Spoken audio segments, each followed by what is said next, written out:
Get out, and let's see how brave you are when there's no ride home." Jessica's laughter sliced through the Highland air as sharply as a knife. Brian revved the rental car, gravel scattering beneath the tires as the vehicle shot forward, leaving me abandoned with my suitcase on a patch of uneven grass that barely passed for a village square. In that instant, I realized my own daughter hadn't just left me, she'd declared war. If you're listening to this, make sure to subscribe and tell me where you're tuning in from. But first, let me rewind and explain how a 67-year-old American grandmother ended up stranded in the middle of nowhere, Scotland. Trust me, this isn't the kind of destination you'll find in glossy travel brochures. That it all began 3 weeks earlier when Jessica called me with what she claimed was exciting news. "Mom, Brian's company is flying him to Edinburgh for a conference, and we thought it would be wonderful if you joined us afterward for a family holiday." I should have heard the warning bells the moment she said wonderful. Jessica hadn't used that word in relation to me since she was a teenager. Still, like the hopeful fool I was, my heart leapt. When was the last time she'd invited me anywhere? When was the last time she wanted me around for something other than babysitting her kids or helping her out financially? So, I booked my ticket, packed my nicest clothes, and even splurged on a new camera to capture memories of what I thought would be a rare family trip. But the trouble started the second I landed in Edinburgh. Jessica's eyes swept over my outfit, a tailored pantsuit I had chosen specifically for the occasion, and she rolled her eyes so hard I'm surprised they didn't stick. "Really, Mom? A librarian look? That's what you're going with the whole trip?" Brian, forever smug with a phone in his hand, didn't miss a beat.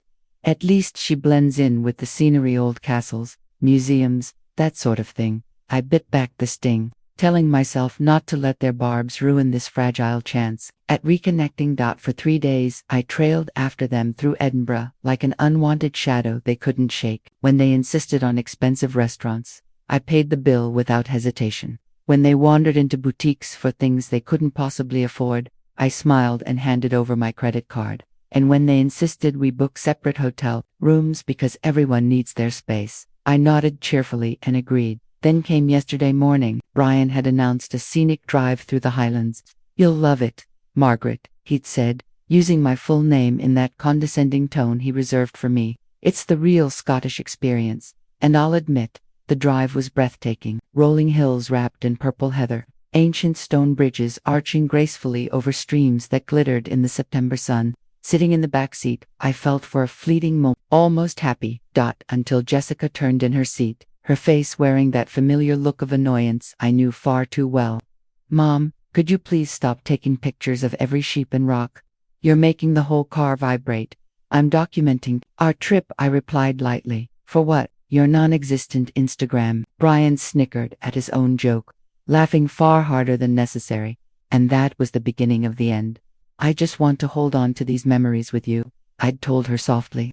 That's when Jessica's face shifted, hardening into something cold and unfamiliar. "Our time together, right?" she shot back, her eyes flicking toward Brian in a silent exchange that twisted my stomach. "Actually, Mom, there's something we need to talk about." And that was how I learned somewhere between a centuries-old stone church and this bleak little village called Kilbride, where sheep outnumbered people, that I was no longer considered family.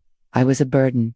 "We've been patient with you for years," Jessica had said, her voice rising with each accusation. "But you're suffocating us. You're always around, always inserting yourself, always acting like we owe you something just because you gave birth to me." Now here I stood, their taillights fading around a bend, left with exactly 43 pounds in my wallet, a dead cell phone, and the crushing realization that my own daughter had just abandoned me in a foreign land like an unwanted stray. The irony cut deep. This was the same daughter I had raised alone. After her father vanished when she was 12, the silence that followed their departure was suffocating. No cars, no voices, just the moan of wind through the skeleton of a ruined church and the distant bleating of sheep. I gripped the handle of my suitcase so tightly my knuckles whitened, trying to process the unthinkable. My first rational thought was simple. I needed a phone. The second thought was far less practical. What kind of mother raises a daughter capable of this kind of cruelty? But standing there, drowning in self-pity, wouldn't get me anywhere. So I squared my shoulders, hoisted my suitcase, and started walking toward what passed for the village center. Calling it a center was generous. A handful of stone buildings clustered around what someone long ago had declared a main street. The first looked abandoned since the Highland clans last marched these hills. The second might have been someone's house, though the windows were dark and lifeless. The third bore a crooked sign that read Kilbride Post Office, but the door was locked fast. Perfect, I muttered under my breath, and just like that, Jessica's mocking voice echoed in my head, criticizing, belittling proof that even abandoned in the Highlands, I couldn't escape her judgment. That's when I heard it. Music, not the eerie drone of bagpipes carried by the wind, but real instruments, warm and alive. Drifting down the cobblestone streets, I followed the sound like a pilgrim chasing salvation, dragging my suitcase over stones older than the country I'd been born in. The music pulled me to a weathered building with a sign swinging in the breeze, the Shepherd's Rest Inn and Public House. Through grimy windows, golden light spilled across silhouettes of people inside. I hesitated at the door far longer than I'd like to admit. What was I supposed to say? Excuse me, my daughter dumped me here like yesterday's trash. May I borrow your phone? Even in my own head, it sounded pathetic, but standing in the wind wasn't improving my circumstances. So I pushed the heavy door open and stepped inside. The room went silent immediately, absolutely as if someone had cut the sound with a switch. A half-dozen locals stared at the foreign woman clutching a suitcase in their pub. Evening, I said, forcing steadiness into my voice. Sorry to intrude, but could I use your phone? I seemed to be in a bit of a situation. A woman behind the bar, maybe in her 50s, with kind gray eyes and hair pulled back, came forward. Her accent was thick but welcoming. American, are you? And what brings you to Kilbride with a suitcase this late at night? That was when the absurdity of my predicament broke me. Laughter spilled out, not joyful, but that breathless, near hysterical kind that escapes when reality becomes too ridiculous to process. My daughter, I managed between gasps. She left me here, said I'm a burden she can't carry anymore.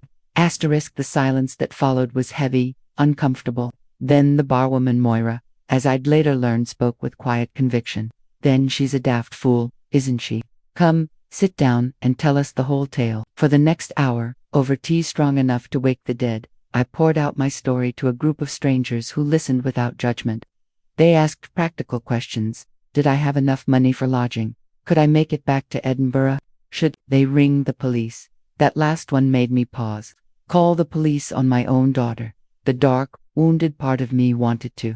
But what would it solve beyond humiliation? No police, I finally said. But I'd appreciate directions to the nearest proper town with a hotel. Moira's reply made my stomach sink. Closest hotels in Stirling, near 40 miles south. No buses from here, and a taxi would bleed you dry. She was right. £43 wouldn't stretch far, not for a taxi, not for a hotel, certainly not for food. But, she added, hope softening her voice, we do let a wee room upstairs now and again, nothing grand, but clean and warm. £20, breakfast included. Asterisk, I nearly hugged her. £20 I could manage. At least it would buy me a little time to plan, to breathe, to cling to whatever dignity I had left. As I followed Moira up the narrow stairs, my suitcase bumping against the wooden banister, I caught sight of myself in an old hallway mirror. My hair was wild from the wind, my clothes wrinkled, my eyes stunned, but beneath the shock, I recognized something else, something fierce. Determination. Jessica thought she could strand me here and break me. She was about to discover that her mother was far tougher than she remembered. The room was exactly as Moira had promised, plain but clean. A single bed with a thick wool blanket, a wash basin, a small window overlooking the square where I'd been abandoned hours earlier. I sat on the bed, mind racing with lists. Charge my phone, contact the bank, find a way back to Edinburgh, and somehow return home to Minnesota. Simple in theory, daunting in reality. The first task proved easiest. Moira had a universal charger behind the bar. While my phone revived, she brought me dinner I hadn't ordered but desperately needed: thick soup, warm bread, and a glass of red wine that loosened the knot in my chest. So, she asked, settling into the chair across from me, what's your plan then? Survive until I can get home, I admitted, and try to understand how my daughter grew into someone who could do this to me. Moira sighed knowingly. Families are tangled things. My lad in Glasgow thinks I'm too old to run this inn. Keeps posting me brochures for care homes. She chuckled without humor. As if 20 years running this place makes me suddenly useless. Children, I said, raising my glass. They think they know best. She agreed, clinking hers to mine. That's when my phone buzzed back to life, dozens of missed calls and texts lighting up the screen. My heart leaped. Maybe Jessica regretted this. Maybe she was coming back. Maybe this nightmare was ending. But as I scrolled, my hope curdled into something darker. The messages weren't from Jessica at all. They were from my bank. Unusual account activity. Please confirm. Your card has been declined. My hands trembled as I dialed customer service. 10 minutes on hold. Another 10 of endless verification. And then the truth dropped like a guillotine. Jessica had been using my accounts the entire trip. Hotels, meals, shopping, even a spa day while I believed she was at a museum. But the cruelest blow came when I asked about my savings balance. The account that should have held nearly $60,000 now had less than $800. The customer service representative spoke gently, almost too gently, as if softening the blow. Ma'am, these transfers to your daughter's account were authorized 3 months ago. We have your signed documents on file. My blood ran cold. Signed documents. I had never seen them, let alone signed them. That meant Jessica, my own daughter, had somehow gained access to my accounts and had been siphoning money out for months. Her cruelty in abandoning me in Scotland hadn't been an impulsive act of anger or frustration. It was the final step in a calculated plan, a betrayal that had been building quietly beneath my nose until she had drained me of everything. When I hung up the phone, my hands trembled so badly I could barely set it back on the table. Moira, who had been politely pretending not to eavesdrop, took one look at me and without a word poured another glass of wine. The kindness nearly undid me. It's worse than I ever imagined, I whispered, forcing the words past the lump in my throat. And then, because I couldn't hold it inside any longer, I told her everything. Every detail of the fraudulent transfers, the forged signatures, the systematic way Jessica had been emptying my accounts while I smiled, unsuspecting. Moira's expression hardened as I spoke. That's not just neglect or abandonment, she said finally. That's elder abuse. Financial abuse. It's a crime. She's my daughter, I said weakly, as if that changed anything. Moira shook her head firmly. No, that makes it worse. Family members who do this know exactly how deep their knives cut. We sat in silence for a long time, the murmur of locals downstairs the only sound. Finally, Moira leaned forward. How long can you survive here, with what you have left? I did a quick calculation in my head. Maybe a week, if I'm careful. Then we have a week to get you back on your feet, she said simply, as though it were settled fact. I repeated, startled. You think I'm going to let some poor American grandmother get robbed by her own child and not step in? I may only run a pub in the Highlands, but I still have principles. Her fierce loyalty, offered so freely, nearly broke me. I hadn't shed a single tear since Jessica's car vanished down that winding road, but the dam cracked then. Tears, spilled hot and fast. Moira wordlessly handed me a box of tissues and let me weep until I had nothing left. When I finally looked up, her expression was still steady. Tomorrow, she said, we start fighting back. I don't even know where to begin, I admitted.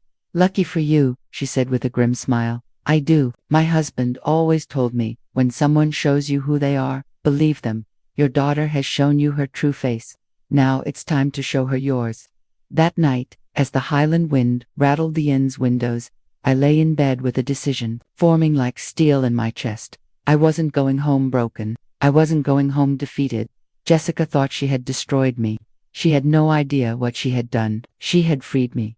The next morning dawned gray and damp, but Moira appeared at my door, carrying a mug of coffee strong enough to wake the dead. Her eyes alight with a plan. Get dressed, she said briskly. We've got work to do. What kind of work? I asked warily, but she was already halfway down the stairs. 20 minutes later, I was trudging behind her, down a muddy track, through a creaking iron gate, to an old stone building, half hidden by overgrown grass. Its walls were thick, its roof intact, its door secured by a modern lock. What is this place? I asked, as she fished a massive iron key from her coat. Once a wool warehouse, she said, jiggling the key. Part of the old sheep route. My husband's grandfather bought it decades ago. Always meant to do something with it. Never did. The lock gave way with a groan, and the heavy door swung open. What I saw inside made me gasp. The space was overflowing with objects, furniture, paintings, pottery, stacks of books, boxes upon boxes, all blanketed under decades of dust sheets. I pulled one sheet aside, revealing a carved wooden chest with brass fittings. The craftsmanship was extraordinary. How long has all this been here? Decades, Moira shrugged, stepping inside. People left things when they moved, downsized, died. My husband could never turn anyone away. After he passed, I just locked the place and tried not to think about it. I ran my hand over the chest, heart pounding. Moira, some of this could be worth a fortune. That's what I'm hoping, she said with a sharp look. Because I have a proposition. She gestured around us. Help me sort it, catalog it, research it. You said last night you used to work in a museum. That knowledge doesn't vanish. I blinked.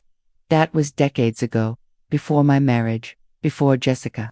Back then, I'd been a museum coordinator in Minnesota, specializing in historical preservation. I hadn't touched that world in 30 years. That was a lifetime ago, I said softly. Moira's gaze was firm. Skills like that don't expire. And here's the offer. We'll split the profits. 50-50ths. I stared at her. You barely know me. I know enough, she said. I know you've been wronged. I know you're clever. And I know I'm sitting on a treasure trove that I can't manage alone. Together, we might turn dust into gold.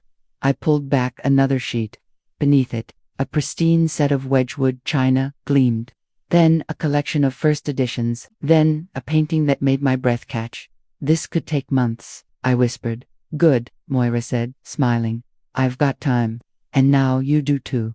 She was right. Jessica had cut me loose. For the first time in years, no one expected me to babysit, to lend money, to stay silent. What about selling the pieces? I asked. My neighbor's nephew runs an auction house in Edinburgh, Moira said. He's been begging me to let him see this collection for years. Well, maybe now's the time. I picked up a small porcelain figurine and flipped it over. My museum instincts surged back as I spotted the mark. Moira, I said slowly, this is an early Royal Doulton. If it's real, it could be worth hundreds. Her eyes widened. For this tiny thing, I corrected, setting it down carefully. I looked around with new eyes. This wasn't just junk. This was opportunity. All right, I said finally, but I want a 60-40ths split, in writing. Moira laughed and shook my hand. Done. As we sealed our bargain, amid the dust and shadows, I realized Jessica hadn't left me with nothing. She had left me with the chance to rebuild. 3 weeks later, I was dirt-stained, exhausted, and happier than I'd been in years. And that was before we uncovered the painting that would change everything. It does, I admitted softly. But the real question is, what happens next? Moira's eyes gleamed as she leaned back with a grin. Next, we stop playing at being casual antique sellers and start building something serious. If we've got a collection of this quality, then forget the little village auctions. We're talking about the big leagues. No Sotheby's, Christie's, the world stage. I stared down at the growing inventory list, still struggling to believe it was real. Just 6 weeks earlier, Jessica had stranded me in this remote village, thinking she'd stripped me of everything. Instead, without realizing it, she'd pushed me straight into a legacy that had been waiting, hidden for generations. My phone buzzed again, a text from Linda. Margaret, I'm worried. Please call me. This time, instead of ignoring it, I picked up the phone and dialed.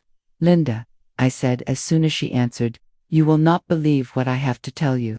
Because the truth was, I was about to become a very wealthy woman and Jessica was about to learn that abandoning me in Scotland would be the worst decision of her life. But first, there was business to handle. Serious business. The first major auction at Sotheby's Edinburgh was set for December 15th, exactly 4 months after Jessica left me on that Highland road.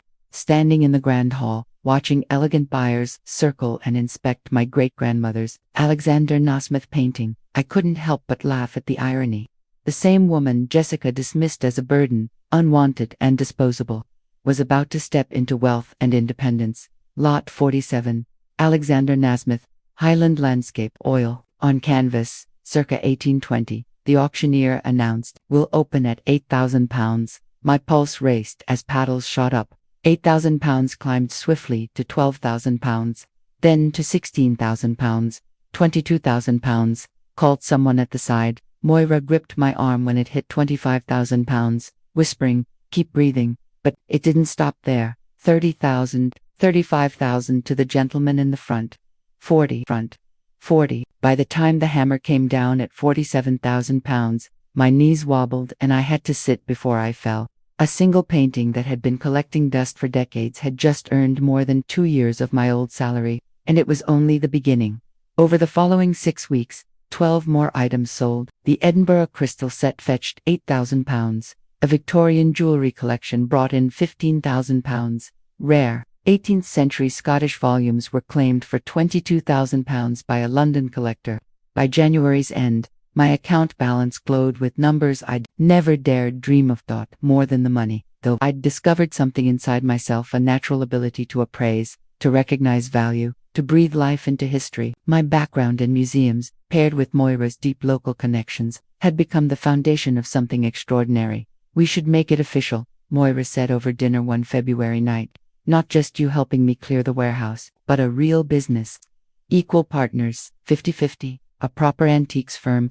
I glanced around the Shepherd's Rest, which now felt more like home than anywhere I'd lived in years. What exactly are you suggesting? A partnership. We renovate part of the warehouse into a gallery space, expand into appraisals and estate sales. You handle research and authentication. I'll handle the community and sales. It was everything I'd quietly hoped she would say. I smiled slowly. MacLeod and Caldwell Antiquities has a fine ring to it. Moira's grin widened, but before I could savor the moment, my phone rang.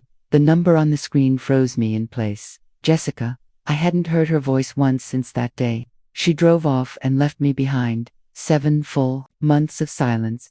And now, suddenly, she was calling. Answer it, Moira said softly. Let's hear what she wants. My hand shook as I pressed accept. Hello, Jessica, Mom. Her voice was thinner than I remembered, almost childlike. I've been trying to reach you for weeks. I checked my logs, no calls from her. Have you? Your old number wasn't working. No one knew where you were. I finally got this one from Aunt Linda. Ah, so Linda had betrayed my new number. What do you want, Jessica? A pause. Then her voice cracked. I want to apologize what Brian and I did leaving you. It was unforgivable. We were under pressure, fighting all the time, and we lashed out at you in the worst way. I know sorry isn't enough, but I said nothing. Silence, I'd learned, is more powerful than anger. Are you still in Scotland? She asked nervously. I am, Mom. Please, come home, come back to Minnesota. I know we've got a lot to fix, but I miss you. Brian misses you. The old me would have melted, desperate for her affection, but I wasn't that woman anymore. I had built a business, a new life, and I heard the faint calculation in her voice. Why now, Jessica? I asked. 7 months of silence, and suddenly you're calling. Another pause, longer this time. Then, does it matter? I'm trying to make things right. It matters to me. Finally, she confessed. Fine. I saw an article online about the auctions. There was a picture of you with some dealer. It said you'd sold a family collection for a lot of money. And there it was. Not remorse, not love, money. I see, I said coldly. No, it's not like that, she rushed. Yes, I read the article, but I swear I would have called anyway. I've been meaning to for weeks. Have you? I asked quietly. Please, Mom, let's work this out. I can come there, or you can come back. Let's fix this. I glanced at Moira, who was glaring daggers at my phone. Then, I looked across the Scottish hills, the land that had healed me, sheltered me, and given me new strength. I'm not coming back to Minnesota, Jessica. But Bob, you have too. Your life is there. Your friends, your house. You made me sell my house, and my life is here now. Silence stretched until I wondered if she'd hung up. Then her tone hardened, sharper than before. Fine, then, I'll come to you. 3 weeks later, she did. Not alone, she brought Brian and my grandchildren, Emma and Tyler. It was even I had to admire the manipulation. It's nearly impossible to stay furious at the woman who betrayed you when your grandchildren, who you haven't seen in 8 months, are standing in front of you with open arms. I was at the warehouse that Moira and I had transformed into a proper showroom when I heard the crunch of tires outside. Through the window, I watched Jessica step from the rental car. The same disdainful curl on her lips she'd worn the day she abandoned me. But then, Emma and Tyler spilled from the back seat. My chest tightened painfully. They'd grown so much. Emma, missing another tooth, and Tyler already several inches taller. Grandma Margaret, Emma screamed, dashing toward the warehouse door. I barely managed to set down my camera before Emma hurled herself into my arms. Tyler followed at a slower pace, carrying himself with the practiced nonchalance of a 12-year-old trying to look cool, though I could see the unguarded joy shining in his eyes. I missed you so much, Grandma, Emma whispered, clutching my neck. I missed you too, darling, I replied. Every word heartfelt. Jessica and Brian approached at a measured pace, their expressions flickering as they took in the showroom. Surprise was written all over them. This isn't what I pictured, Jessica finally admitted. What exactly did you expect? I asked. She waved vaguely at the renovated space. I don't know. Something smaller, more rustic maybe. At that moment Moira appeared from the office, carrying a folder of appraisals. Her smile was polite but cool. You must be Margaret's daughter, she said, her Scottish accent richer than usual. I'm Moira McLeod, her business partner. The phrase, business partner, clearly startled Jessica. I could almost see her revising whatever plan she'd prepared. Business partner, Brian echoed, scanning the space with new interest. What kind of business? Antiques, estate sales, appraisals, I answered evenly. And we've been doing quite well. Well enough to pay for all this? Jessica asked, her tone carrying that old familiar edge, the one that implied I was frivolous. The renovation paid for itself, Moira replied smoothly before I could speak. When you handle valuable collections, presentation is everything. Clients expect professionalism. Clients, Brian repeated, and I swear his eyes practically gleamed with pound signs before the conversation could sour further. Emma tugged my sleeve. Grandma, can you give us a tour? This place looks like a museum. It does, doesn't it? I smiled, grateful for the interruption. Come, I'll show you some treasures. For the next hour, I guided my grandchildren through the displays, the same way I did with serious buyers. Emma was captivated by the Victorian dolls, while Tyler lingered over a case of medieval weapons. Are these real? He asked, pointing to a 16th-century Scottish dirk, completely authentic. I assured him. That blade belonged to a Highland clan chief. It's scheduled for auction in London next month. For how much? Jessica's voice cut in, as she appeared at my side. About £12,000, I said casually, watching her eyes widen. 12,000. For one old knife. For one documented piece of Scottish history with a 400-year provenance. I corrected. Jessica drifted around the room, her gaze darting between display tags and documentation sheets. I could see the arithmetic working in her mind, tallying the worth of every object. Mom, she said at last, I had no idea. This is truly something. You've built something remarkable here. The old me would have glowed under her praise, but the new me recognized the bait for what it was. What do you want, Jessica? I asked quietly, steering her aside while the children explored. Can't I just be proud of my mother? She asked with an air of innocence. You can, but that's not the reason you're here. Asterisk. She hesitated, then glanced around again. When she turned back, her mask had slipped. All right, yes, I'm impressed by what you've built, but I'm also worried about you. Worried about what, exactly? About someone taking advantage of you. About her, she gestured toward Moira, who was showing Tyler how to hold the dirk properly, using you for your knowledge and contacts. I almost laughed aloud at the irony. Jessica, who had bled me dry and abandoned me on a roadside, now worried about exploitation. Jessica, Moira, saved me. When you deserted me, she offered me shelter, friendship, and opportunity. Everything I have now began because of her generosity. But how do you know she truly has your best interests in mind? How do you know she isn't using you? The hypocrisy nearly took my breath away. What exactly are you suggesting? I asked. Jessica lowered her voice, making sure the children weren't listening. I think you should come home with us tonight. Pack your things. Return to Minnesota where your family can look after you. My family, me, Brian, the kids. We made a terrible mistake, Mom, but we want to fix it. We want to take proper care of you this time. Her audacity stunned me. Take care of me. You're 67, living in a foreign country among strangers, she pressed.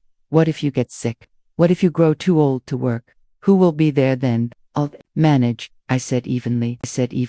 But you don't have to manage alone. That's what family is for. And despite every cruel truth I knew about her, Some quiet part of me still longed to believe her, still craved her approval. Perhaps that's why I made the mistake I did. Think about it, I said at last. That evening, I joined Jessica and her family for dinner at the small hotel in the next village. For the first time in 8 months, we sat at the same table. I studied her carefully, searching for any trace of the woman who had left me behind. But Jessica was charm itself that night. She asked thoughtful questions about my business, admired the photographs of auction successes, and even offered another apologies, one more thorough. I've been seeing a therapist, she admitted, over dessert while the children tapped away on the hotel's tablets. Working on anger, on family relationships. She helped me realize what I did wasn't just cruel, it was abusive. The word sat heavy between us. Jessica had never used it before. It was, I said quietly. I know, and I know words aren't enough. I need to show you that I've changed, that I'm trying to become the daughter you deserve. She reached across and clasped my hand. Mom, I love you. I should have said it more often. I should have shown it better. But I do love you, and I want us to be a real family again. The old Margaret would have melted completely. Even the new Margaret felt her defenses soften. What does being a real family mean to you? I asked. It means making time for each other. It means no more taking you for granted. It means my kids get to know their grandmother properly. Emma suddenly looked up from her tablet. Are you coming home with us, Grandma Margaret? Emma's question was innocent, but the weight behind it pressed hard against my chest.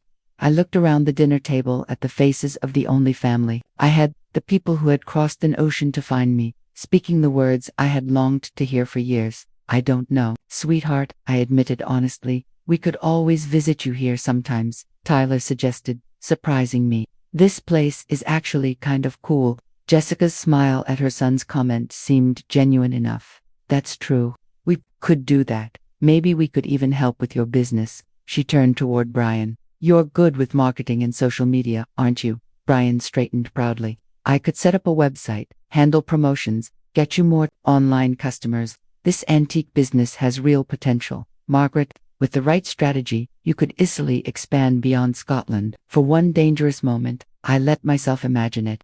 My daughter restored to me, my grandchildren knowing me, loving me.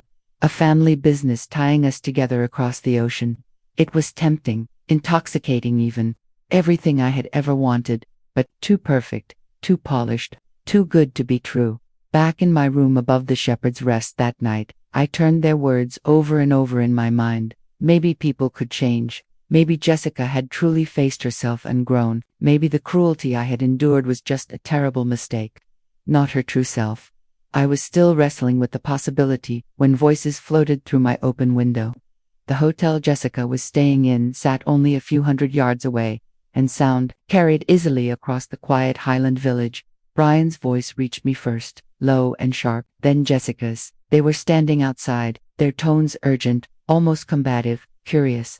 I pushed my window open wider and leaned closer. Told you this was a waste of time, Brian snapped. She's not going to hand over the business.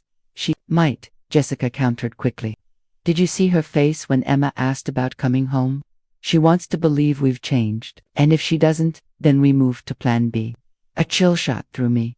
Plan B. I still think that's too risky, Brian muttered.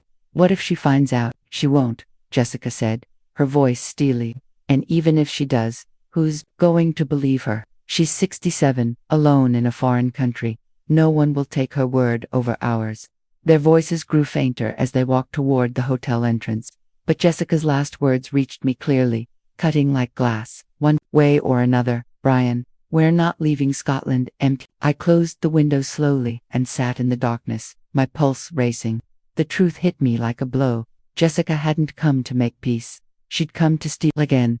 The therapist, the apologies, the talk of family, every bit of it had been part of a scheme to gain my trust long enough to find a way into my business. The old me would have crumbled under this revelation, broken all over again. But the new me didn't collapse. I burned. Not grief, not despair - rage. Jessica had drained my savings, left me stranded, and now plotted to strip me of the very business I'd built from ashes.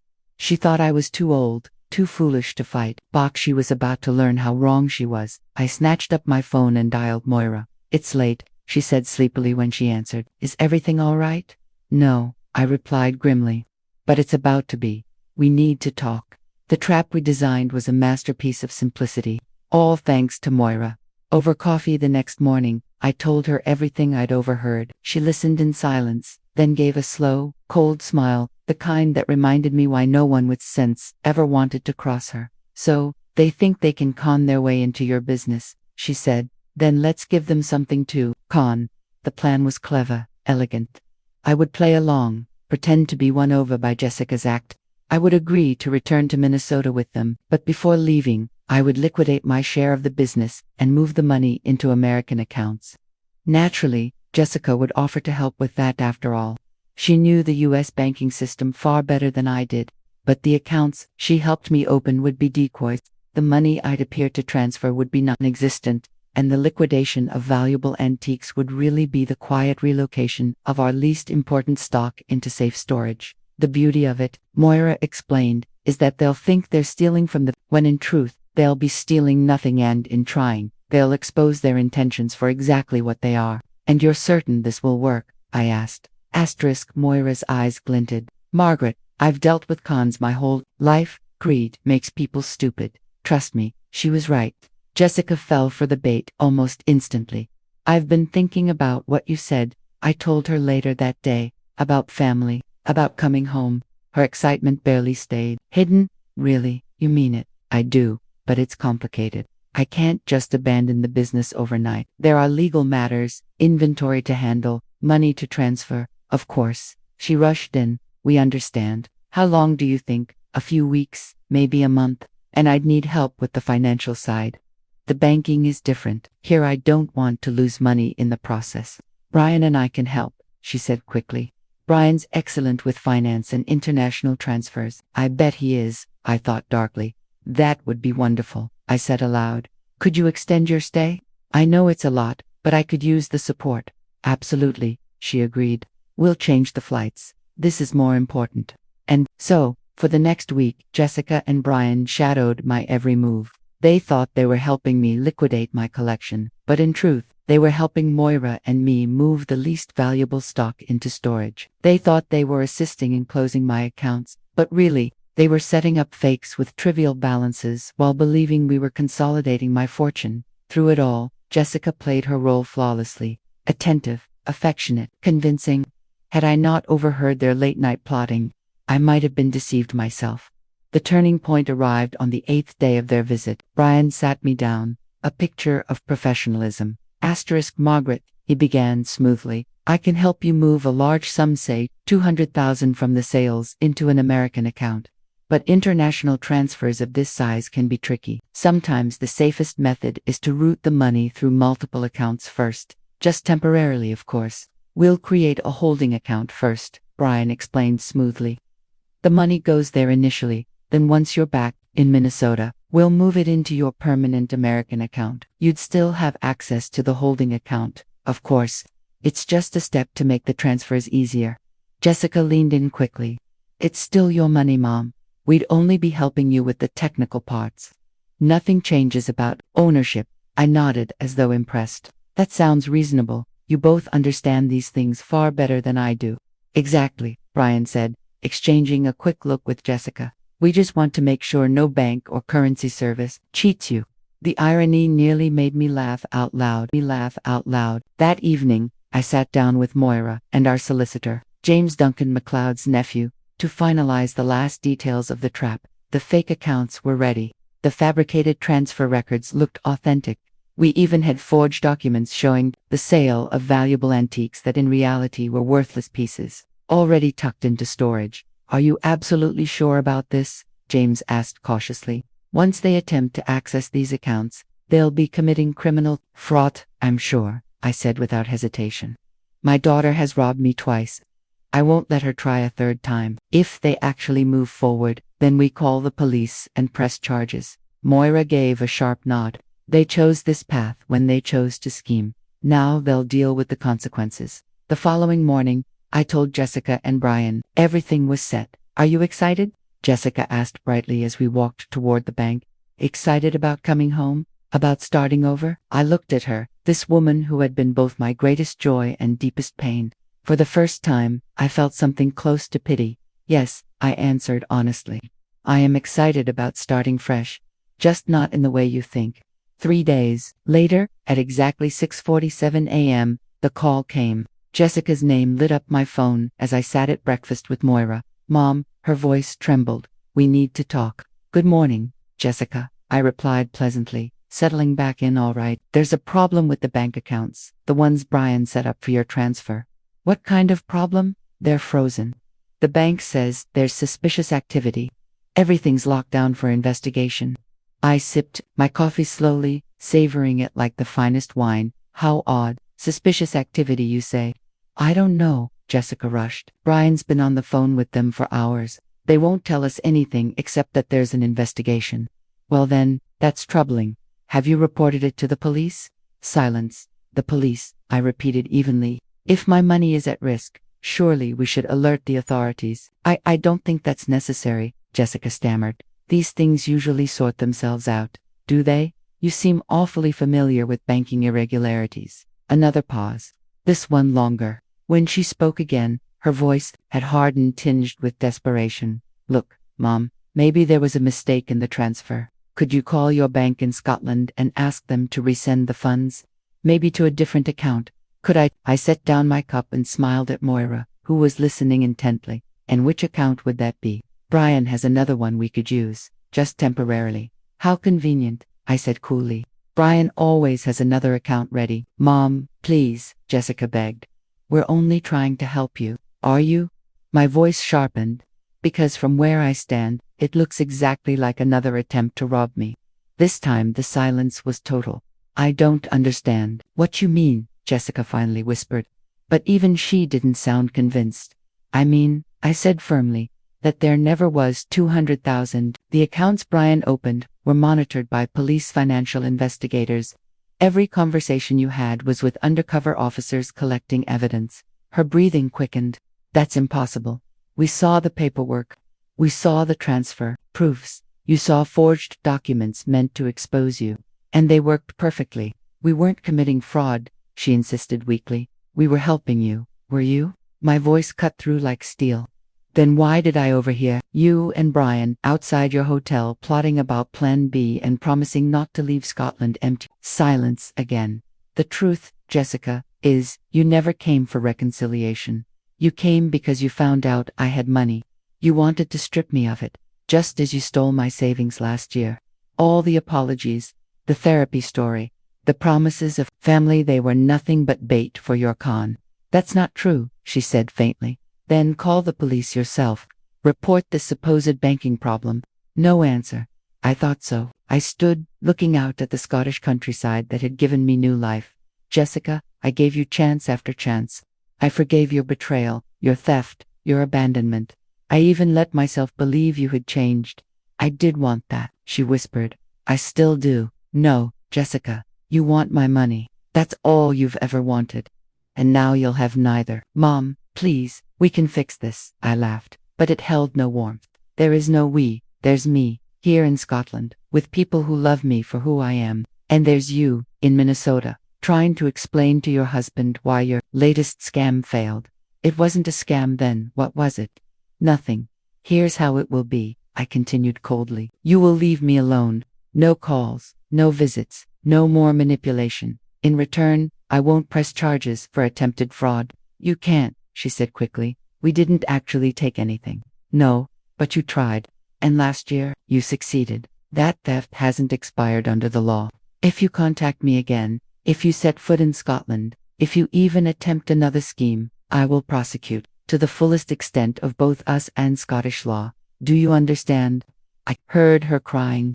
Once, it might have pierced my heart. Not anymore, Mom. You can't just cut me out. I'm your daughter. No, I said quietly. You were my daughter. Now you're only a woman who shares my blood and thinks that entitles her to my life. I ended the call. Moira looked at me with fierce pride. What? She asked. It's over, I said softly, feeling a weight lift. Finally over. 6 months later, MacLeod and Caldwell Antiquities was featured in a major article on successful British dealers. The photo showed Moira and me in our showroom, surrounded by treasures we had discovered and restored. I was 78, wearing a suit I had purchased myself, standing in the heart of a business I had helped build. Truly happy for the first time in decades, Jessica never called again. Through Linda, I later learned she and Brian had divorced, reportedly over money troubles I strongly suspected stemmed from their failed attempt to rob me. I felt no guilt. Strangers reach out to me sometimes, mostly women who've been financially abused by their own children, treated as burdens instead of blessings. I always tell them the same thing: it's never too late to start over. You are stronger than you think. Sometimes the worst betrayal frees you to live your best life. Jessica thought she abandoned me that day on the roadside. She was wrong. She had set me free. Thank you for listening. Don't forget to subscribe and share your own story in the comments. Your voice matters.